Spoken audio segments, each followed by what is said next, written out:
know you have been promiscuous in talking about your book with other people, we are nonetheless glad that you have made You yourself know that available to us. you're the only girl for me, uh, Jason. That's um, just one one podcaster cannot satisfy my desire for self promotion. But thank you. it's funny. Will recently accused me of writing a lot of words, and I'm like, if that's not the pot calling the kettle black, I don't know what is. That's not, I, yeah. Um, so, Will, your new book is The Church We Carry. It is a memoir of sorts of the church that you grew up in and made you a Christian and then a pastor. And and I know Josh and Todd have really enjoyed this book, and so I want to defer as much as possible No, to great. them. But I did want to start, Will, with kind of just getting out in the open, just how much antagonism you faced in trying to write this book, even. Well, uh, it kind of began with the jolt of realizing that my home church, the church that nurtured me as a Christian, was part of my own vocation, had uh, was thinking about disaffiliating from the United Methodist Church, and then disaffiliated without contacting me. Uh, but I was surprised about that, so I started asking around about it, and basically I found two things. One is from some who had led the disaffiliation, they they secrecy had been their modus operandi that had led them to the votes on the disaffiliation, keeping it secret, not letting people know who was meeting, what was being said, and all. Uh, However, I also encountered real pushback from bishops, district superintendents, church officials of the United Methodist Church that, and the attitude was, hey, it's over, it's done, nothing could be done. Uh, this, let's move on, let's forget about it. As I said to one bishop, when I screw up badly, I always want you to forget about it, and I want you to talk about something else. Yeah. Uh, one a problem with that attitude is I encountered some deeply wounded United Methodists, people who had been loyal to our denomination, grateful for what our church had meant to them, and who felt abandoned, who felt that to put words that I heard from a number of people, when we needed our church to stand up and defend us against the onslaught of misinformation and prevarication, uh, we our church didn't, and the attitude that we got from the bishop, superintendents, uh, was, hey, just y'all talk about it, do a vote, let me know. And so there were, I guess, why did I write the book? I dedicated it to two of my high school friends that led a valiant but unsuccessful effort to keep the congregation in the denomination that had birthed them. And so a lot of hurt out there. And I'll just say, I guess the preacher in me, to tell a Methodist preacher, don't talk about that. Don't talk about that in public. Um, well, that's like throwing meat to a bulldog, uh, and I quoted Jesus as saying, hey, I'm not into silence. I'm not into secrecy. Um, Everything that is hidden is going to be revealed. Can you just kind of succinctly create a snapshot of this church? When you were a youth, um, help us picture Yeah, what this was it's like. it's kind of touching that as long as you've known me, you will still plead for succinctness. But That's one thing we love about you is your naivete. The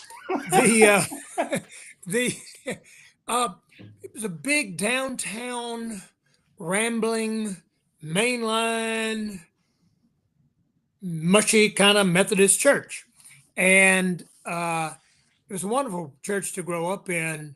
It was a church that had the resources to hire some wonderful people to be directors of Christian education. I pay tribute to many of them in the book, particularly Oline Civils, Methodist deaconess.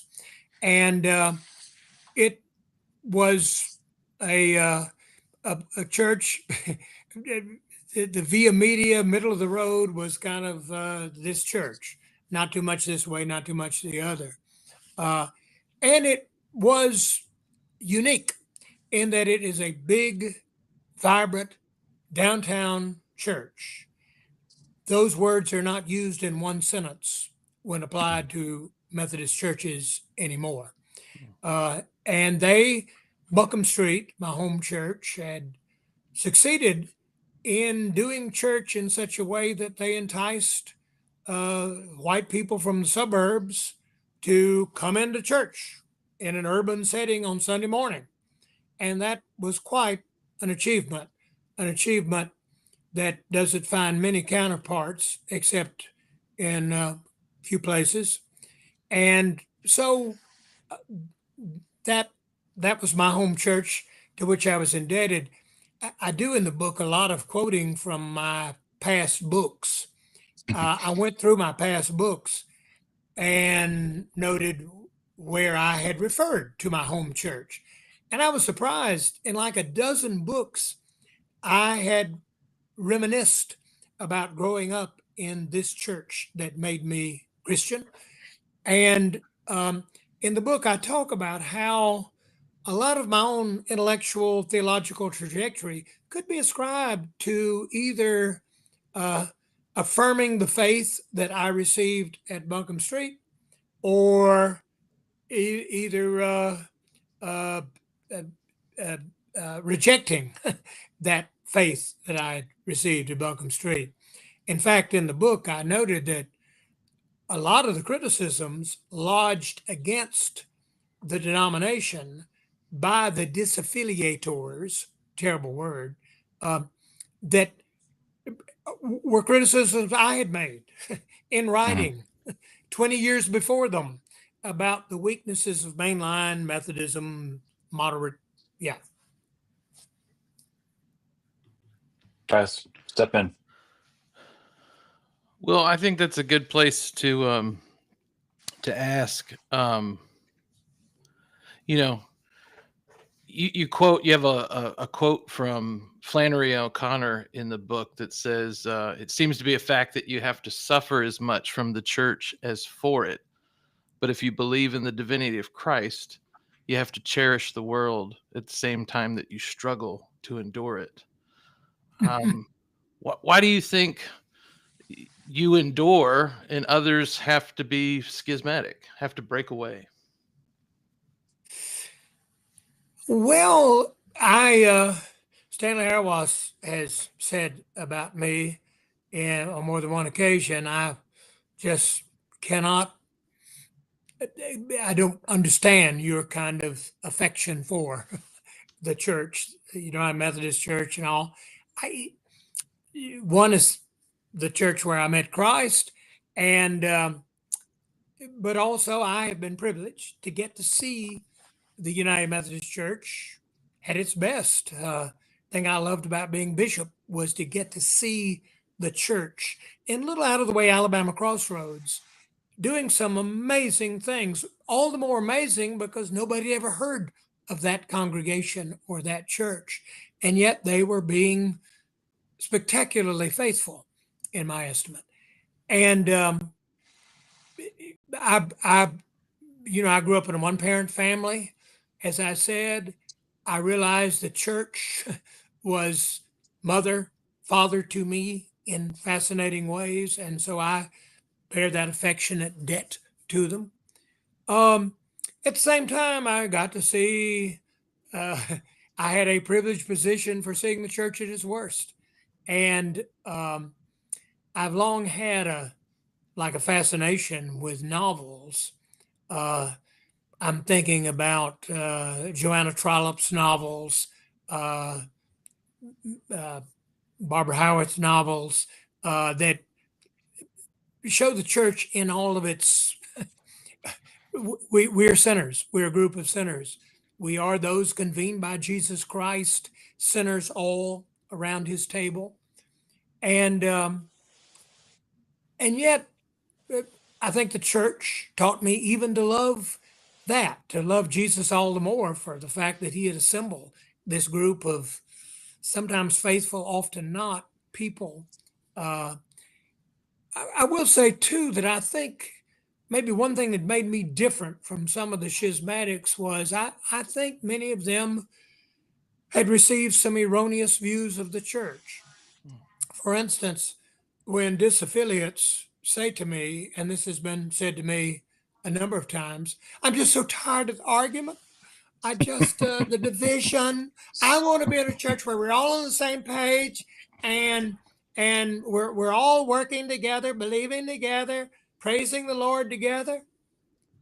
To which I reply in love, forget about it. If St. Paul couldn't form a congregation like that, I know you can't. Read the New Testament, people. Jesus Christ's middle name is trouble. He never met an argument he didn't want a piece of. In fact, he initiated most of the arguments people had with him.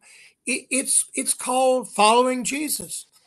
And I said to the disaffiliates that one gift Buncombe Street gave me growing up, I think, was the stunning recognition that Jesus Christ related to other people differently from the way he related to me.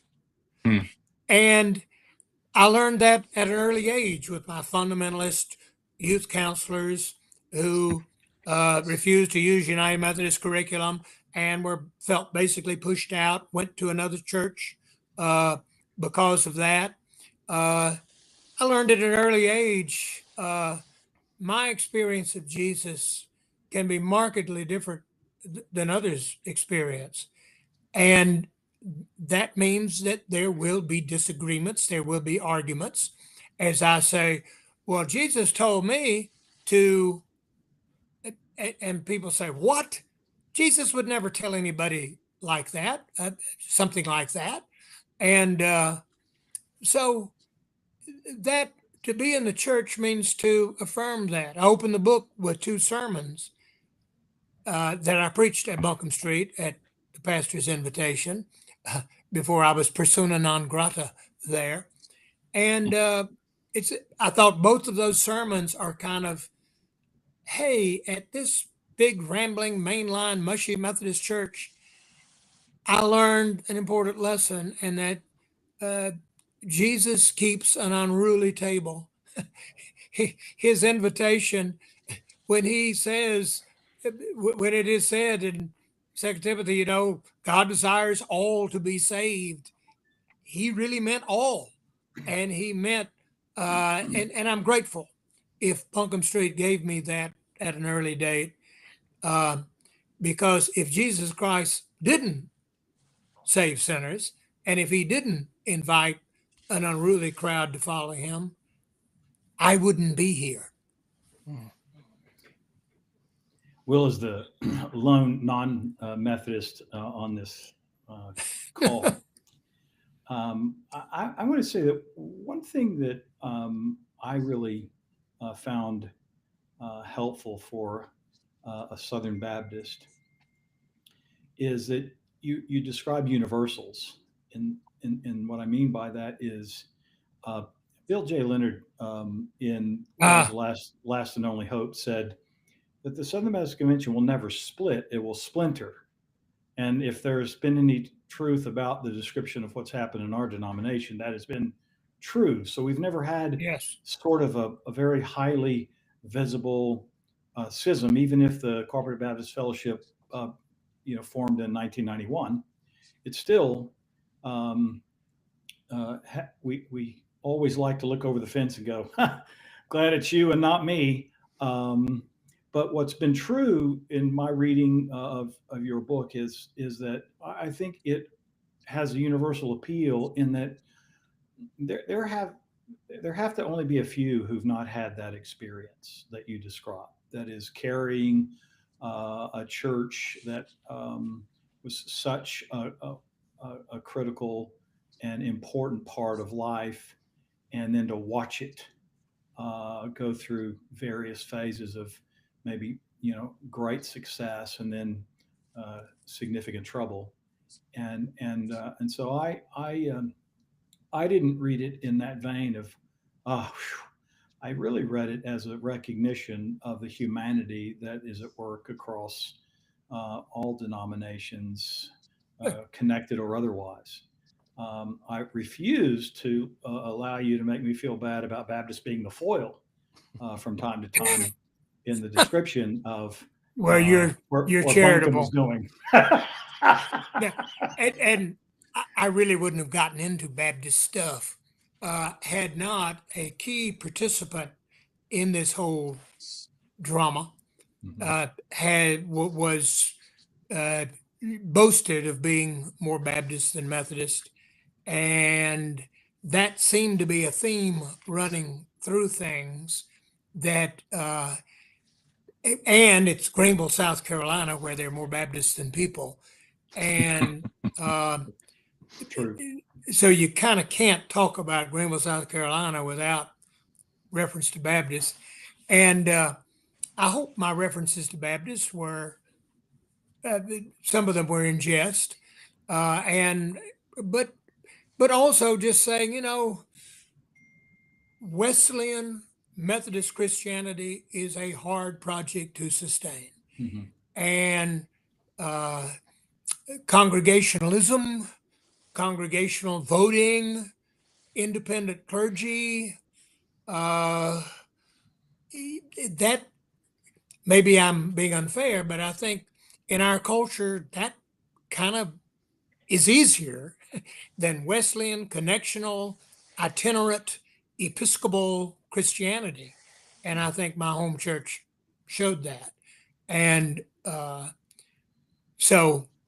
I'm so glad that you found, for instance, I'm speaking about the book in Greenville in a few weeks. But interestingly, the main place I found to speak about it was at Furman University, a Baptist school. And I am told most of the people coming to hear me are Presbyterians who, so what I'm describing, I'm hoping is kind of everybody's story in one way or another. And I just got a great letter from a Lutheran saying, maybe if we had this book 25 years ago, our story would be different. Maybe as a denomination. And so in the dynamics of this moment, I'm hoping have universal appeal, but thank you for that. In fact, through all this disaffiliation, one of my buddies, Curtis Freeman, across the hall from me at Duke, runs the Baptist House of Studies, has been, at times, I feel Curtis has mocked me, the notion of Methodist trying to have a congregational vote when our pastors like Jason have absolutely no skill for conducting a congregational vote and don't know how to do that, and yet we do that. Or Methodist, it's been kind of sad to see at Buncombe Street, for the first time in their history, they earned themselves the opportunity to call a pastor. And they said, we can call any pastor we want to without meddling bishops messing stuff up for us. And we're going to have a worldwide search if we need it, a nationwide search. We're going to call a pastor. And they worked for months, 6 months secretly, but worked about who to call. And they called a pastor from Asheboro, North Carolina, who has never served a church the magnitude of this church. And I said, gee, maybe bishops aren't as dumb as you think they are. I mean, calling pastors is hard. And so, Talk a little bit about your grief and wrestling with nostalgia, because you mentioned that this is the church where you buried your mother when you were a first year in seminary. there was grief, and I tackled the grief. I tackled the possibility that nostalgia is all mixed up in the grief, which I think it often is, by reference to Mad Men episode. um, and I had to, there are places in the book I had to admit, when the disaffiliates and the young preacher that they had rallied around said, "We want more biblical preaching. We want the Bible. We want the Bible. We need the Bible. The Bible."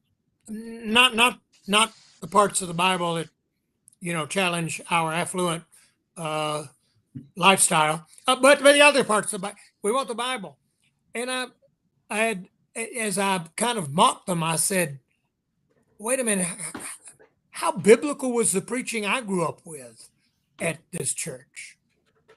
Not much."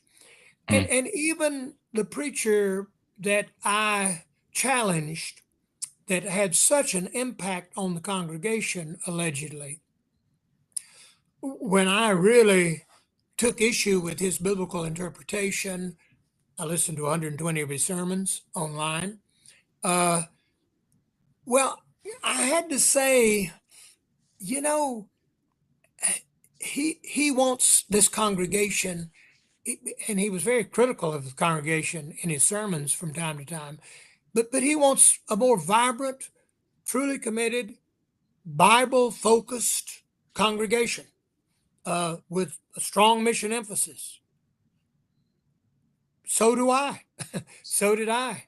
So I had to kind of admit that my nostalgia is challenged, that some of the discontent with my home church is discontent I have felt, and so that tempered it.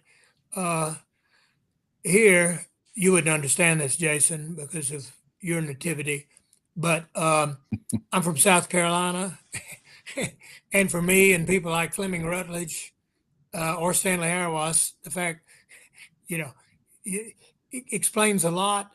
The fact that I grew up in a church that basically lied to me about race, a church where people said and did some very sad things in regard to race. And yet, typical of Jesus, also the church where I was kind of born again on race. The church where it kind of stumbled up sending me to a youth conference at Junaluska. Next thing you know, a courageous 16-year-old Black Methodist confronted me and changed me. And you kind of haven't told the story of my home church until you've told all that with it. That's a great story too. Yeah. And the what I perceived as the pushback that Buncombe Street gave witness to when they heard that Billy Graham was allowing the races to mix. Yes. Yeah. That moment I describe, I was maybe 14. I was the MYF representative to the administrative board. Just after a debate on why we needed to buy a new bed for the associate pastor, the bed had broken and the board was asked to buy a new bed. And they said, "Well, it seems like we bought that furniture just a few months ago. How did the bed break?" And I'm thinking in my 14-year-old, I thought, now it's going to get good. I also thought, I will never be a Methodist preacher. I will never let anybody have this conversation about any of my furniture. Anyway, just after that, they talked about the Billy Graham revival crusade that was coming to Greenville, little Greenville, and we were all excited. But then somebody said, I think this is a bunch of Baptists trying to get the leg up on us. That's what I think. And there was grumbling. But then someone said, is it true that Graham is not going to separate the races in his services? And they said, he will not. And that was it. And the board voted not to participate. And I recount that night as I slipped out of church to catch the city bus to go home. I heard down a darkened passageway weeping, and somebody was crying, and I snuck down the hallway and peeped in the door, and it was our pastor. And he was at his desk weeping. That was a extremely important moment for me as a knowing future pastor. And I said it was just nice at an early age to know what makes pastors cry. And so I'm indebted to my church for all of that.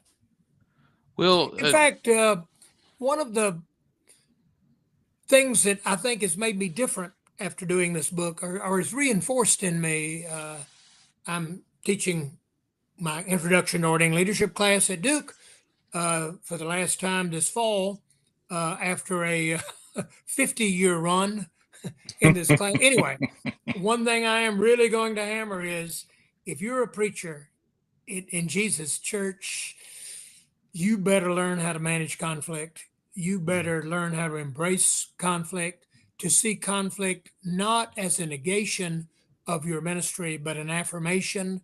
You're working with Jesus. Division, conflict comes with the territory. So now when seminarians say to me, I've never seen America more divided, and I think, well, you're 24 years old, so you ain't seen that much of America. But I've never seen America more divided, and there's just some things you can't talk about from the pulpit. You just can't talk about it. The laity go ballistic. I say, I entered ministry in 1971 in Greenville, South, in South Carolina. I got no sympathy with you. The bishop had the sense to tell me when he welcomed me back to South Carolina from seminary, hey, kid, you're getting ready to enter a war. We've lost a lot of good pastors. Hope you won't be one of them. Keep in touch with your district superintendent, okay? So conflict avoidance, the inability to manage conflict and division is a major part of this story of why my denomination lost this church. Yeah, and speaking of things that make pastors cry, you got me when Desmond Tutu is a very powerful Christian witness, and you're the dean of the chapel at Duke. You're hosting Desmond Tutu, which is wonderful in its own right. But at that moment, you paint a picture where you're taken back to the smell of camellias and your primary school Sunday teacher stirring up your faith about Daniel 3 and God being with you in the fire. Could you wax on that a minute? I'm glad you noticed that. Yeah, it's kind of like the biggest thing that ever happened to me in my ministry to that point was Desmond Tutu accepted my invitation to come preach at Duke Chapel. But Coretta Scott King kept him late in Atlanta. We had regional television. I was doing a hymn sing in front of the TV, sweating, trying to kill time. Where the heck is Desmond Tutu? Well, he's at the airport. They're bringing, anyway, right as we were singing through fiery trials, when through fiery trials I cause thee to go, the rivers of will not the rivers of grief or will not thee overflow. Um, the doors of Duke Chapel burst open, and here came Desmond Tutu down the aisle, and people were screaming and throwing things and cheering. My music director said, your dramatic flair sometimes is too much. And I said, I didn't plan this. Anyway, when that hymn was being so thunderously sung and so appropriately for Desmond Tutu, when I greeted him at the top of the steps, all I could do is think about the old lady in my Sunday school class, must have been third grade. And her big performance of the year was the three young men in the fiery furnace. And which she described in gory cinematic detail about the roasting of flesh and the smell of burning flesh. I mean, she'd worked with third graders before. She knew what we were interested in. And she basically said, permit me to explain this story to you, children. There is nowhere you go, even into a fiery furnace, that God does not walk with you. There were not 3 in the furnace. There were 4. Now, go join your parents for church. Well, that was what I was thinking, standing there with Desmond Tutu. I was also thinking, where the heck were you? No, but I was, anyway, that Buncombe Street gave me that. And it was a reminder of how deeply implanted these things get in us, and how, to me, it does underscore, though, the tragedy that a small group at my church basically convinced a significant part of the congregation, no more than a fourth, but still enough to vote out the others, that the biggest problem facing Buncombe Street is bishops and the United Methodist Church. And the United Methodist Church becoming so liberal that we just can't in good conscience go on. When I would love to have said to my church, your biggest problem for the future is that story of the 3 young men in the fiery furnace and all. That's true. That really is the truth about the God that has convened you. You got more problems with that God than you got with liberal bishops in the Methodist Church. And so, Can you, since you've alluded to it, can you explain for people the mechanism by which some people led your home church out of the denomination? well, one reason this story interested me was most of the congregations I've studied who left the United Methodist Church did so through the leadership of their pastor. Most of them were led by pastors who a common theme was Methodist Church has never affirmed me. I have never been given what I deserve by the bishop, etc. That resentment, envy were common themes. And this pastor is very typical. Is the pastor started hammering the congregation, we need to leave. Y'all don't know all the secrets I know about how liberal the Methodist Church is. We need to leave. Buncombe Street was quite different.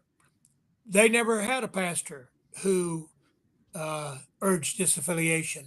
Even the pastor who was so provided the background music for their disaffiliation, he never, until right at the end, he jumped on board and urged disaffiliation.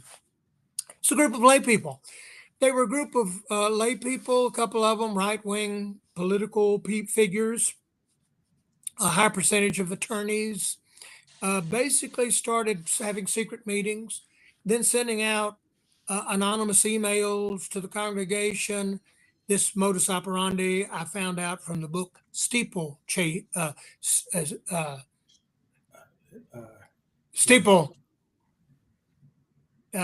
steeple stealing, or here I'll think of the name of the book. But this has been used with the Lutheran churches, Presbyterian churches, and all Episcopal churches before. But anyway, this group basically then pushed for a vote, and they then worked to make sure that vote would be won by them. They won by a rather small margin on the first vote that wasn't to be a real vote, straw vote, and then they voted again. And yet, I've got to say, all of that probably was not as significant as the kind of bungling by bishops, district superintendents, the hands-off approach, made all of this much worse. So eventually they succeeded in taking a vote and winning, quote, winning the vote with only a fourth of the congregation voting. And the bishop agreed to hand over the deed to the property of the church to them. Well, Will, their website today says they won 98% of the vote to leave the denomination. The second vote they did. Okay. The second vote the second vote they did. By that time, they had won. However, as also was said in the next administrative board meeting, hey, people, remember, we won 98% of the vote of a fourth of our membership voting. 3/4 of our membership either didn't care or were disgusted by the whole affair, didn't vote. So, yeah, that figure's a little misleading. Josh, you're now serving a church that did take a vote. And so I'm wondering what things you've read in Will's book that you've noticed in your first month or so in your new parish.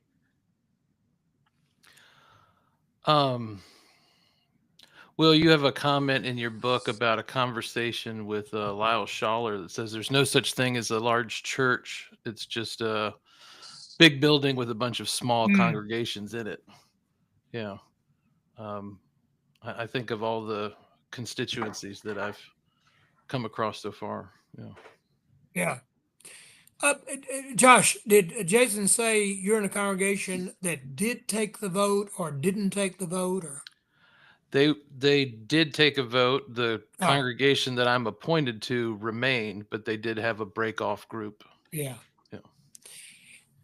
I think in the book I try to say that if you had to peel away everything to the one thing that was wrong and evil, if I may say so, it was the voting. The voting was unheard of, unprecedented in Methodist history, having congregations vote like this. And also the voting, I've got testimonials from dozens of Methodist pastors that read, my church voted and stayed. We won the election to keep us United Methodist, and my congregation was destroyed in the process. All the bad things that happened in the voting, of course, Todd is sitting there right now thinking, I can't believe these idiots. They know nothing about voting. Any Baptist preacher knows you don't take a vote till you know how it's going to come out. You don't take a vote till you do a lot of homework and you find out where people are and you talk. Anyway, we didn't know how to do any of that, Todd. Okay. And so now one of the biggest stories is that conferences, districts, Methodists are grappling. We have so many fatally wounded churches, seriously damaged congregations. And now I'm hearing from people saying, I was appointed to this church and the district superintendent, I thought it lied to me, but it just turns out that this congregation disintegrated in about 6 months after the vote. and that had not, the superintendent didn't even know that. Hmm. And so the voting, and it was so, in the early days of the discussion, the disaffiliates were concerned about bishops, about the Methodist appointive system not working in Buckham Street's favor, about sending $400,000 a year to the annual conference from this congregation. They were concerned about a couple of biblical issues and all the seminaries. By the time of the vote, it was just, are you for us or against us? At the last congregational discussion, the whole debate was over. Do you think gays should be allowed to marry or not? That was all. That was the only thing under discussion. But voting tends to do that, and to bifurcate, and to overly simplify. Yeah. And so the voting was the bad thing. And I honor those courageous United Methodist pastors who just said to their congregation in so many words, I'm sorry, I'm not going to allow you to vote. I'm not going to allow you to be put into a situation where you could vote out of this congregation somebody that Jesus has put here. Hmm. I'm just not going to, I'm glad to have the debate. I'm glad to have the argument, glad to have the discussion. You won't vote though. And so. Well, now that, so I remember, you and I talked in St. Louis in 2019 during the general conference. And enough time has passed. We've gone through the COVID, George Floyd kind of social protests. We've seen gay marriage be ruled legal, and then we've seen kind of a backlash against it culturally. How much of this denominational debate is just kind of the ebb and flow of a larger cultural antagonism? I think, sad to say, a lot of it. The very able, talented woman who kind of led the disaffiliation process and who basically led the church after the disaffiliation through the tragedy of the loss of their pastor and all. Her brother-in-law is a Republican politician in Greenville. Her family, very active in Republican politics. The young pastor's sermons were kind of Christian nationalism light in various places and all. I say in the book, it's just inconceivable this could have happened at any other moment in American history than this moment. They used all of that wonderfully. The disaffiliates did. And I say sadly because it's just another indication that Methodism seems vulnerable to cultural whims. I know as I was finishing up my work on the book and lamenting how Trumpism had inserted itself into the conversations of this congregation, that was my judgment. I went to General Conference in Charlotte. And here were these octogenarians standing up at the microphone. Hello, I am Agnes from Iowa. She, her, hers, heterosexual, female. And I'm leaning over. Is she even a Methodist? Is she a Christian? Why? And I thought, we asked for this. We asked for this. And I wish I could have had the opportunity. They didn't want me, didn't invite me, but I wish I could have had the opportunity to come in and say, well, I agree with you so much that we haven't been biblical enough. We haven't immersed ourselves in Wesleyan Christianity enough. Yes. I agree. I agree with so many of the things you have said about Methodist bishops and all. Uh, let's let's let's talk. Let's argue. I'd love to. And my criticism of this young pastor's sermons were not so much that he was a conservative. My questions was his biblical interpretation was wrong, and I would love to have had that debate with him. You have misused Isaiah. Uh, tell me why you think so. Yeah, it is to me. It'll go down as just. And I say to the disaffiliates of the new Buncombe Street, what are you going to do when Americans decide same-sex love is not a great social evil? And they will. I give it about 6 years, 7 years. Just reading the surveys, Americans are just rapidly changing on that issue. What you going to do then for church after you have won a church, gotten a church on this? What are you going to do when Americans say, I am so tired of choosing up sides. You're either with us or against us. I'm so tired of the ad hominem attacks on people just because we have different positions on some political view. We're over that now. How are you going to explain to your children how you formed a church utilizing that? I think one of the challenges, right, is that the divide in our politics between college-educated elites and blue-collar folks Yeah. Is mirrored in the distinction between clergy and laity in the Methodist Church. That if you look at all the survey data, United Methodists voted for Donald Trump almost to the same proportion as Southern Baptists did, but you would never know that talking to United Methodist clergy. Yeah. And that's a huge gulf between shepherds and sheep. Yeah, it is. And the Duke study done by Mark Chaves, David Eagle, have shown that the disaffiliating pastors are more like their flocks than the United Methodist pastors like me who stayed.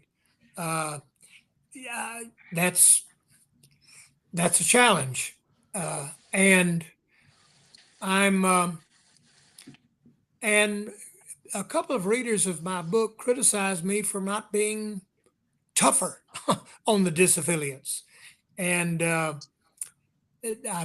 said check that out with the disaffiliates, how they feel I treated them, but I do think. Part of the tragedy is it's a tragedy in a church, Methodism, that has found it so many ways to compromise on so many issues, whether it be divorce or alcohol or war, peace. Yeah. I think it's sad we couldn't find a way to compromise here. To say, hey, I hear your concerns. What would it take to help you to stay? Yeah.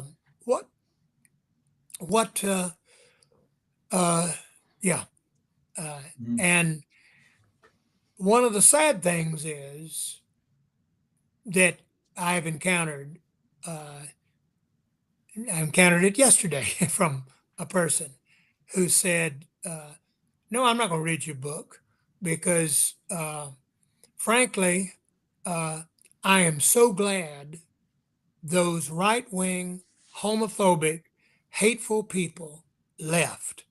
Fine. We're a better church for it. And I said, grammatically speaking, you can't say that as a Christian. You cannot make that sentence. That's unallowable. But isn't that sad to say, finally, we got a church? And I said, you're saying exactly the same thing, a little different way, as the Global Methodists who've left. Finally, we got a church now where these people who disagree with us on a number of social issues and all, they're gone. Of course, I'd say to both groups, they ain't gone because, and the reason I say that is the Holy Spirit loves, at least in my life, when I say, here is my position on that. Here's where I stand. I can do no other. And the Holy Spirit said, I'm going to kick his, I am going to change his mind. And so to be in the church means to be subject to the machinations of the Holy Spirit, which keeps saying, I don't care about your political allegiances. Those mean nothing to me. I'm going to show you Jesus Christ is Lord, and he is Lord even of your political commitments. I know you take pride that you voted Democratic in the last election. Yeah, good for you. Yeah, I don't care. We're about the kingdom of God here. Anyway, it in weird ways, the left and the right, do mirror each other in at least in church. But Well, I follow up on that. I didn't choose to submit myself to the punishment that you did in watching over 100 sermons of this this preacher that played a role in the disaffiliation. Yeah. But I do understand from your book and from a little bit online that he did a D-Min program that was on church unity, and he used 1 Corinthians to like were you baptized into Cephas or to Apollos or to Jesus? Can you square that circle for me? It's a wonderful question, Josh, and I noted that was one of the questions I put to him in writing that I'd love to know. I said, I hear that your preaching may have changed over the last decade. I hear from some of your buddies in seminary, went to Duke Divinity School, that they don't understand where you are now with this childistic, post-millennial, fire and brimstone preaching. I just love to know how you got there. And he presented that as I'm going back to my Baptist roots. Unfortunately, I had Curtis Freeman listened to about 4 of his sermons, and he said, he ain't Baptist. He's a bunch of John Piper neo-Calvinist. I said, all right, fine. It sounds Baptist to me. But excuse me, Todd. But it's just fascinating. I wonder because it was I will say, Josh, when it was all said and done, after I listened to these 120 sermons, I got just fascinated by his preaching and thinking, wow, I wouldn't say that. Wow. So you really preached a sermon against Halloween and allowing children that Satan uses Halloween to prey on our young? Wow. Talk about nostalgia. Yeah. And various other aberrations theologically, it seemed to me. But I never had that opportunity to have that conversation with him. But one thing I did do is I interviewed people when people would still talk to me from the congregation. I'd say to them, what do you think about Justin and his preaching? Oh, I just love him. He's wonderful. And say, he preaches the Bible.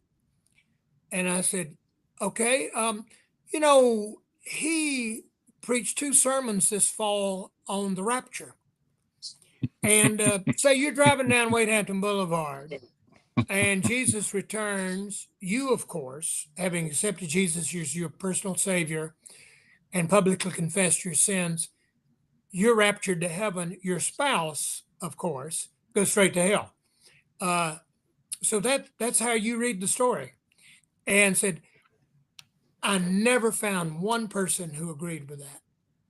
I never found one and they would always say, "Oh, well, you know, he." I tell you, I don't always agree with him, and I don't always know what he's talking about there. But I tell you, I so admire him for preaching the Bible. He stands up and you know, in most Methodist churches, you're not allowed to do that, and so it kind of provoked a crisis in me of thinking, "Hey, preacher, maybe preaching ain't that important.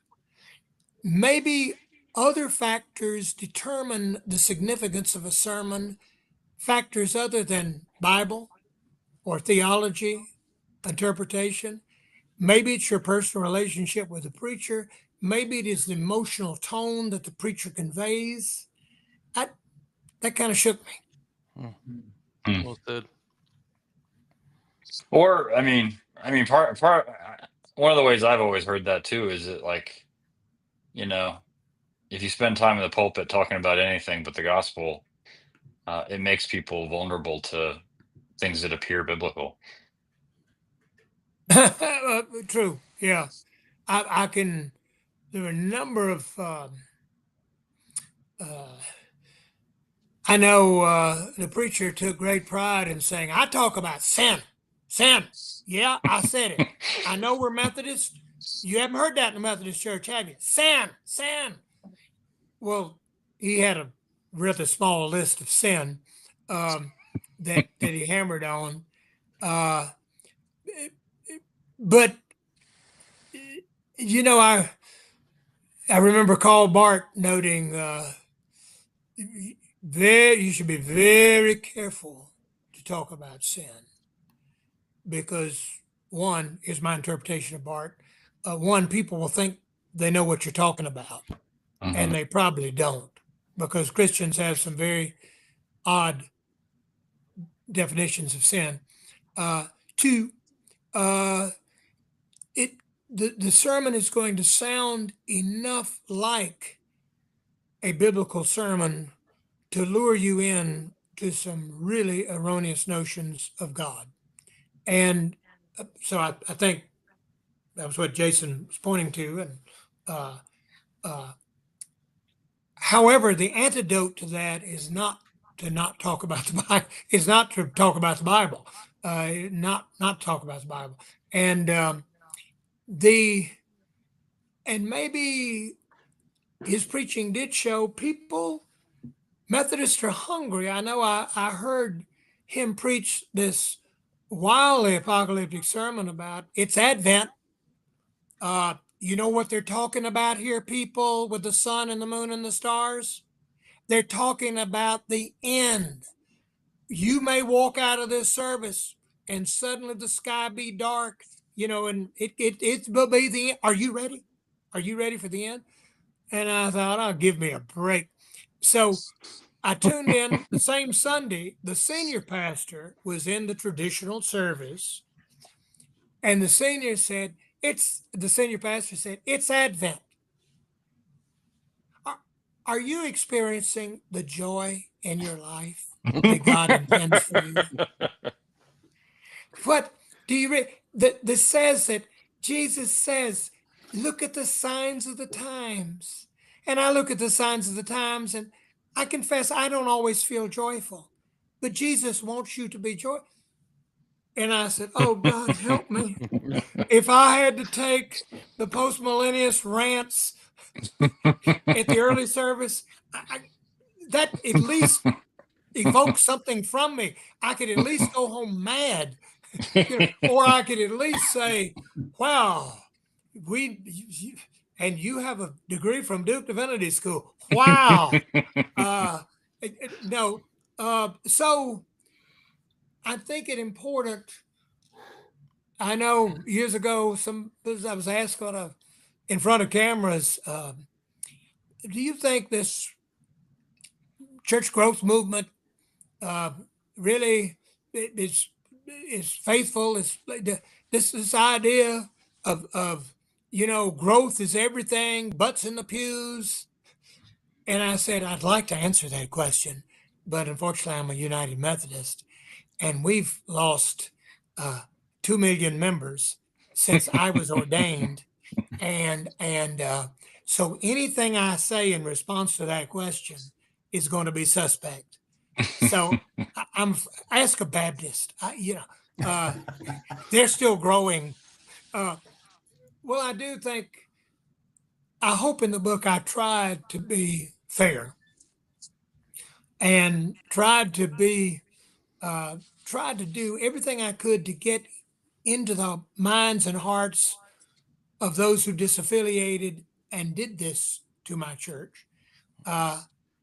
And at the same time, never to forget the people that maybe propelled me to write the book, and that those who have been spiritually damaged by the way all of this took place at my home church. I tried to interview as many people as I could who left after the vote.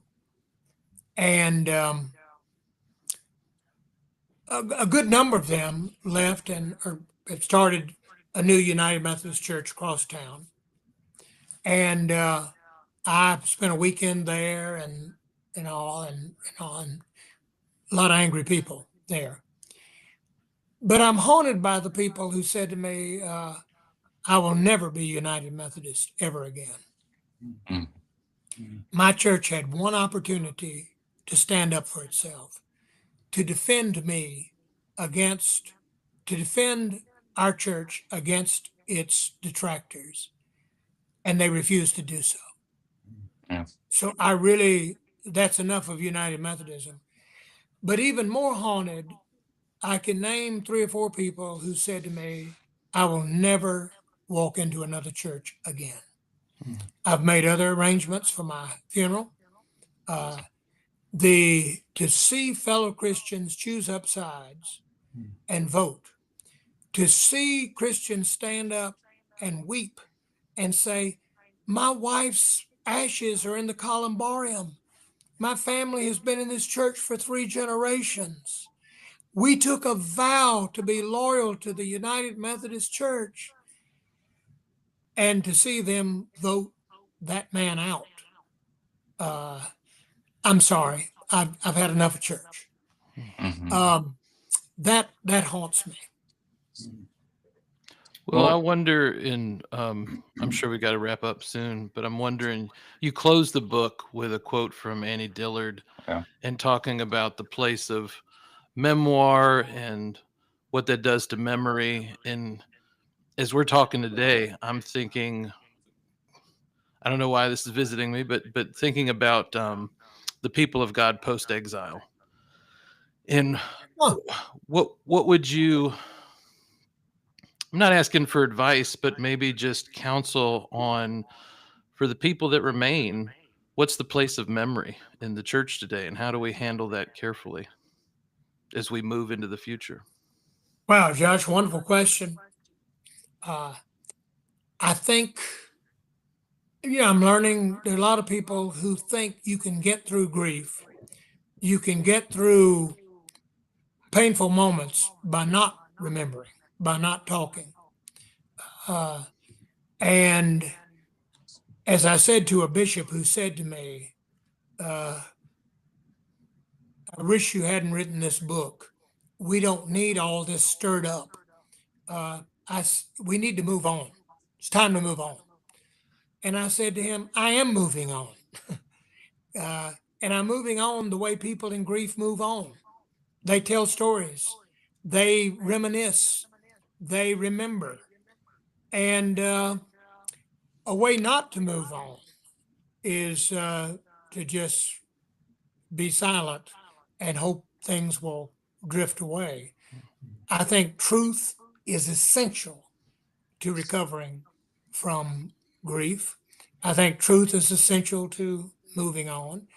And most of us, to use the grief metaphor, and not all of my stuff is grief. Some of it is, some of it is just kind of raw anger. But people in grief, I've noticed in the stages of grief, not Kubler-Ross, but my stages, they begin by remembering warm, wonderful, lovable memories, and then they move on to say, but you remember that time that he just acted terribly or said this horrible thing? It was important to remember that too. And so I don't think there's any moving on without memory. And but again, I say that as a Southerner. Again, something Jason will never understand. And but that as a Southerner growing up during legally reinforced segregation that was never criticized from the Buckham Street pulpit, that I've learned you got to remember, you got to tell the story, you got to ask for the history to be related. How did we get here? And only then can you ever get out of there. And so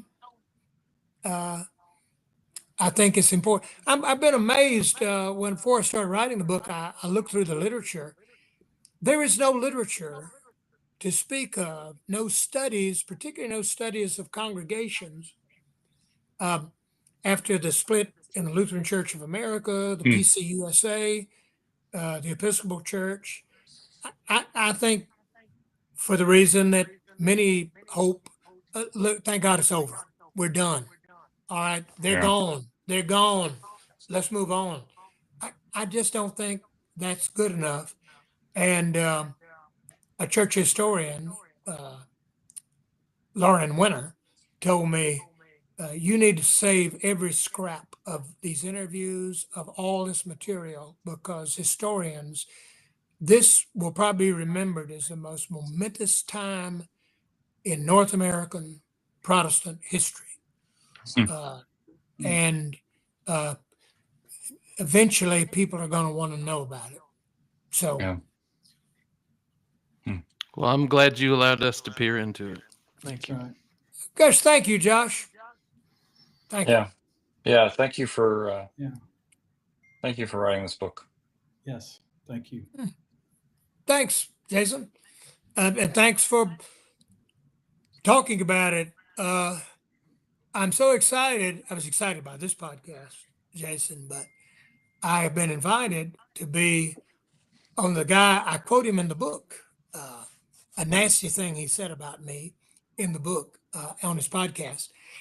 He's invited me to be on his podcast. The guy that called you churlish? Maybe that guy.